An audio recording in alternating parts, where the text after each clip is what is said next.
There have been quite a few new Nintendo Switch games that have been revealed over the past week or so, and I want to highlight those games. Not necessarily a lot of games that are going to be big marquee releases, but games that are exciting nonetheless. So without further ado, let's get right into it, and I want to start things off with a side-scrolling action game, Kogan Sword of Rewind. This is due out in 2020, and this game looks quite good, reminiscent of something like a Mega Man game. It notes that it's a new sensation sword-fighting action game where immediate death is the strongest weapon. Set on Earth in the far future, you will control the heroine Kohaku and solve the mysteries of Kogen City using the Ouroboros system, which activates at the moment of immediate death. You can go back in time and fight without the fear of failure. So pretty interesting in terms of mechanics. The game itself is composed by Moto Sakuraba, who has previously done music for the Tales of series, Star Ocean, Golden Sun, as well as Dark Souls. So that is quite a track record of composed titles.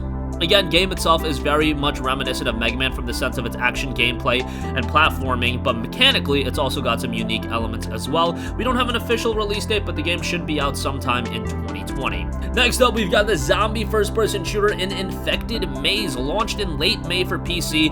Now it's making the transition to Nintendo Switch. The game had a relatively good reception on PC, although it only had 10 Steam user reviews. 90% of those were positive, so 9 out of 10. Infected Maze is a zombie FPS game set in a hospital in Japan. The player heads down the randomly generated maze-like hospital to help his sister, who is in the basement asking for help. The inside of the hospital is filled with zombies. Take down zombies with a gun and sometimes hide from the zombies themselves. The game was originally planned as an early access title, but due to mistakes, it was released as a product version as well. Obviously, this isn't going to be a game that's going to be grandiose in scale, but it was $5.99 on PC, and again, relatively decent reception. Hopefully, it makes a smooth transition to Nintendo Switch, and hopefully, it does get a little bit more attention, as the attention was a little bit sparse on PC. Next up, we have the voxel art action game Hakanawa Explorer Plus. Sorry if I butchered the name. However, this is a pretty cool title. I'm a big fan of the voxel art design, but it notes, get ready for voxel art action game featuring an unprecedented level of freedom. A whole range of monsters are waiting to punch, kick, wrap you up, suck your blood, and eat you right up. Approach a villager from the front and make contact with them to start a conversation and acquire info on dungeons. Search the world map using the info you've acquired, discover dungeons, and gradually increase the size of the searchable area.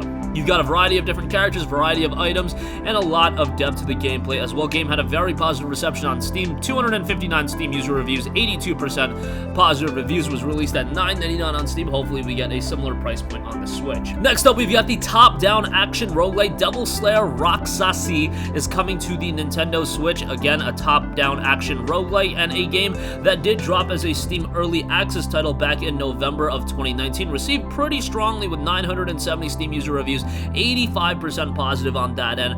It notes that Devil Slayer is a top-down action game while procedurally generated dungeons, profound roguelike elements, and intuitive Souls-like fighting. It's a fair and challenging game, dodging, timing, striking. You need to master them all to fight your way out of the cursed world. As an early access game, it was released at a $9.99 price point. Generally speaking, when games come out of early access, they do increase in price.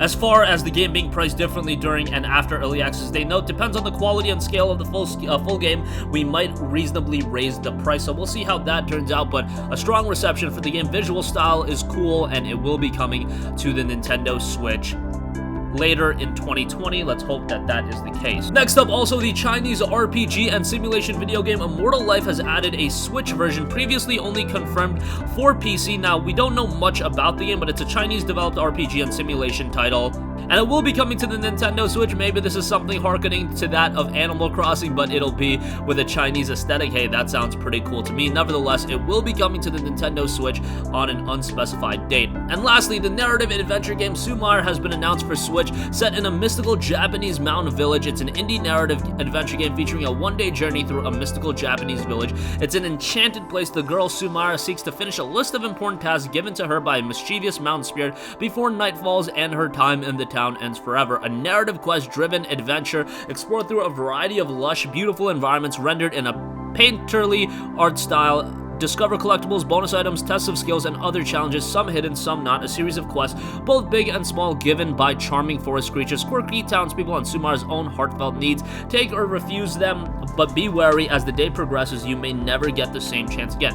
Visually, the game looks rather compelling from an art style standpoint. Reminds me very much of like a Vanillaware title, which art style wise, Vanillaware games are phenomenal, so that's very, very high praise.